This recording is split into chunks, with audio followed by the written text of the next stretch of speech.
Gold medal जीतती। संसद का गठन देश में हुआ ही इसीलिए था दोस्तों कि जनता के द्वारा चुने गए प्रतिनिधि यहां बैठकर उससे जुड़े मुद्दों पर चर्चा करते, विचार विमर्श करते। लेकिन मोदी सरकार तो मुद्दों से भागने की एक्सपर्ट है। 9 साल में न जाने कितने ऐसे मौके आए जब जरूरी मुद्दों पर विपक्ष चर्चा की मांग करता रहा और सरकार उससे भागती रही, उन्हें गैर जरूरी बतलाकर टालती रही। लेकिन अब तो हद ही हो गई है। मणिपुर पर देश की संसद में कोई चर्चा नहीं हो रही है और दुनिया की दूसरी संसदें इस मुद्दे पर बात कर रही हैं, चर्चा कर रही हैं, प्रस्ताव पारित कर रही हैं। देश को शर्मिंदा करने की भी कोई प्रतियोगिता अगर होती तो उसमें भी गोल्ड मेडल मोदी सरकार के खाते में ही जाता। कभी किसान, कभी गंगा में बहती लाशें, कभी मॉब लिंचिंग और अब मणिपुर पर दुनिया के देशों में बातें हो रही हैं। भारत में लोकतंत्र और धार्मिक सहिष्णुता पर बढ़ते खतरे को लेकर तो चिंता जतलाई ही जा रही थी। अब महिला सुरक्षा की हालत पर भी देश की छवि विदेश में खराब हो रही है और यह सब इसलिए क्योंकि गलत को गलत कहने की हिम्मत 56 इंच का सीना ठोकने वाले पीएम नरेंद्र मोदी नहीं कर पा रहे हैं। संसद के बाहर 36 सेकंड का बयान देकर उन्हें ऐसा लगता है कि मैं अपनी जिम्मेदारी निभा दिया हूं, यानी कि उनकी जिम्मेदारी यहीं तक थी। और इसके बाद ना उन्होंने अब तक बीरेन्द्र सिंह को बर्खास्त किया है, एन बीरेन्द्र सिंह की बात कर रहा हूं, मणिपुर के मुख्यमंत्री, और न ही संसद में इस पर चर्चा के लिए खुद प्रधानमंत्री नरेंद्र मोदी आगे आए हैं। उनके सिपह सालार जरूर कह रहे हैं कि हम संसद में चर्चा के लिए तैयार हैं, लेकिन सवाल यही है कि मोदी जी को किस बात का डर है जो खुद नहीं आ रहे हैं।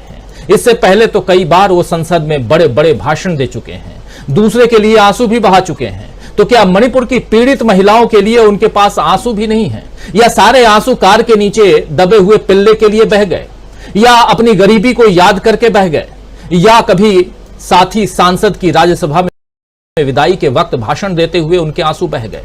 यह साफ दिख रहा है कि मोदी जी के पास ना आंसू हैं, न संवेदना है, न चर्चा के लिए वक्त है। हद तो यह है कि अब मुद्दा यह बनाया जा रहा है कि मणिपुर में रेप की मात्र एक घटना हुई है, जबकि मणिपुर के कई संगठनों ने दावा किया है कि 3 मई को मणिपुर में हिंसा फैलने के बाद से कम 7 कुकी जोमी महिलाओं के साथ दुष्कर्म किया गया है, अधिकांश के साथ गैंगरेप हुआ है।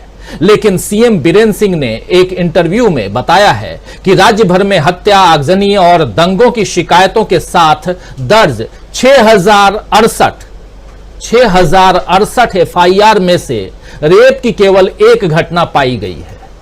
तो जिस राज्य में 3 महीनों में 6000 से ज्यादा एफआईआर दर्ज हो गई हों, वहां के सीएम हालात पर चिंतित होने की जगह यह हिसाब रख रहे हैं, कह रहे हैं कि मात्र एक रेप की घटना हुई है, 7 नहीं हुई है, 7 गलत है। खैर, संसद में मोदी जी चर्चा के लिए नहीं आ रहे हैं। इधर दिल्ली की हम बात करें और बीजेपी के बाकी नेता मणिपुर पर चर्चा की मांग को लेकर विपक्ष पर इस तरह बरस रहे हैं मानो मणिपुर के हालात के लिए विपक्ष जिम्मेदार है। आज राज्यसभा में विपक्षी दल मणिपुर हिंसा पर चर्चा की मांग कर रहे थे तो सत्ताधारी बीजेपी के सांसद राजस्थान और छत्तीसगढ़ में हिंसा का मुद्दा उठा रहे थे। इसी से समझ आता है कि कितनी निम्न स्तर की राजनीति बीजेपी करने पर उतर आई है। आम आदमी पार्टी के सांसद संजय सिंह वेल में आ गए तो राज्यसभा में सदन के नेता पीयूष गोयल ने कहा कि इस तरह का व्यवहार वेल में आना और सदन को परेशान करना पूरी तरह से सदन की नैतिकता और नियमों के खिलाफ है। उनके इस प्रस्ताव के बाद सभापति महोदय यानी जगदीप धनखड़ साहब, जो देश के उपराष्ट्रपति भी हैं, उन्होंने संजय सिंह को निलंबित कर दिया। निलंबित भी 1-2 दिन के लिए नहीं, पूरे इस सत्र के लिए, मानसून सत्र से निलंबित कर दिया। जरा सुन लीजिए जगदीप धनखड़ साहब क्या कुछ कह रहे हैं। पहले आप देखिए, पीयूष गोयल साहब बता रहे हैं, जगदीप धनखड़ साहब तुरंत मान रहे हैं। सुनिए क्या कुछ कह रहे हैं। I name Sanjay Singh. I name Sanjay Singh.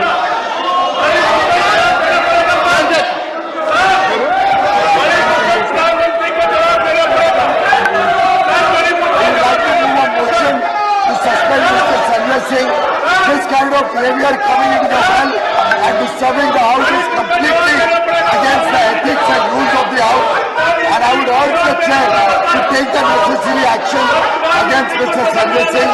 The government wishes to move a motion for the suspension of Mr. Sanjay Singh for the remainder period of the house. Move your motion. Sir, I move the motion that Mr. Mr. Sanjay Singh, who has been named as the chair, be hereby suspended for the rest of the duration of the rest of the session until the last day of this current session. The motion is Shri Sanjay Singh be suspended for the entire duration of this session for having repeatedly violated directive of the chair. If the House approves it, Shri Sanjay Singh is suspended. तो हो गया फटाफट काम संजय सिंह का। संजय सिंह निलंबित हो गए तुरंत, विद इन 5-6 मिनट्स। और इसी तरह टीएमसी सांसद डेरेक ओब्रायन और जगदीप धनखड़, जिनकी तस्वीर आप देख रहे हैं, सभापति महोदय, इनके बीच भी तीखी बहस देखने को मिली आज। दरअसल धनखड़ साहब ने नियम 176 के तहत मिले कुल 11 नोटिसों को सामने रखते हुए सांसदों और उनसे जुड़े हुए राजनीतिक दलों के नाम पढ़े, जिसमें राजस्थान से लेकर के मणिपुर तक के राज्यों में हिंसा पर अल्पकालिक चर्चा की मांग की गई थी। लेकिन जब उन्होंने विपक्षी दलों के सांसदों के नाम पढ़ना शुरू किए, ये नियम 267 के तहत जो नोटिस प्राप्त हुए थे उसको पढ़ना शुरू किया, तो मल्लिकार्जुन खड़गे का नाम लिया लेकिन कांग्रेस पार्टी का नाम नहीं लिए, जिसके बाद डेरेक ओब्रायन अपनी सीट से खड़े हो गए और सभापति से उन सांसदों की पार्टियों का नाम भी लेने का उन्होंने जिक्र किया। कहा कि भैया आप महोदय आप भी नाम लीजिए, आप पार्टी का नाम भी लीजिए। और इसके बाद जो कुछ हुआ, आइए जरा आप ही खुद देख लीजिए क्या कुछ चल रहा है, सुनिए। Honorable members, I have received 27 notices under Rule 267. 27. Shri Mallikarjun Kharge, Dr. John Bitas, Which party? Which party? Shri A.D. Singh. Now you leave the name of the party. Now you say Indian National Congress. Now you name the party. You name this time, sir, please. You name the party. Take your seat, take your seat. Sir, you name the party. Take your seat first. No, sir. No. You name the political party BJP. Mr. Derek O'Brien, Mr. Derek O'Brien, take your seat. No, sir, You are challenging the chair. cannot be. You are challenging the chair. No. No, no. No. The House stands urgent to meet at noon today. तो यहां Derek O'Brien जो TMC के नेता हैं, वो अपनी party के लिए नहीं बल्कि कांग्रेस के लिए, कि कांग्रेस का नाम लीजिए। आप नाम ले रहे हैं नेता का, नेता प्रतिपक्ष का, मल्लिकार्जुन खड़गे का, लेकिन उसके साथ साथ आप कांग्रेस का नाम भी लीजिए। और इसके बाद जो कुछ हुआ आपने देख लिया। उधर लोकसभा, ये राज्यसभा की बात हो रही है, उधर लोकसभा में भी नेता प्रतिपक्ष अधीर रंजन चौधरी और लोकसभा के अध्यक्ष ओम बिरला के बीच तीखी बहस हुई, नोकझोंक हुई। जरा वो भी देख लीजिए क्या कुछ चल रहा है। हाँ बोलिए, आप बस बैठिए, आप पेरी मत कीजिए।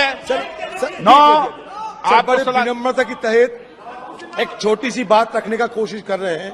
शुरू के दिन से ही हम ये बोलते आ रहे हैं कि आज मणिपुर की हालात देखते हुए प्राइम मिनिस्टर सदन में आके एक सुमोटो स्टेटमेंट चलिए सर, आसमान तक एक मिनट बताइए, बैठिए सर, आपकी बात सुनी मैंने, अब बैठिए। पड़ेगा।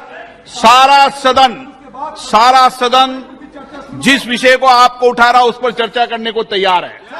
आप अभी 12 बजे बाद चर्चा शुरू करिए। कौन आकर जवाब देगा ये आप तय करने वाले नहीं है।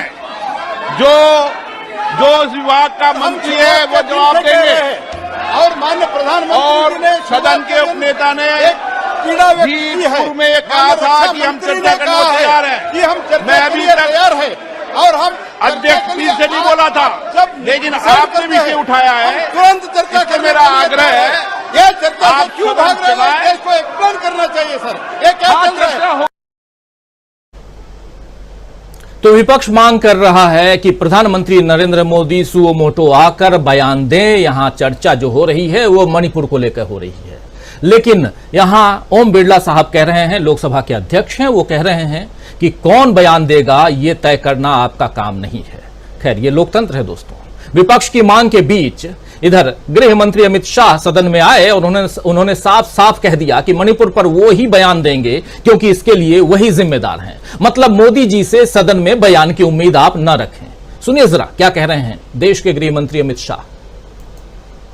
मेरा विपक्ष के सभी सम्मानीय सदस्यों से मेरा आग्रह है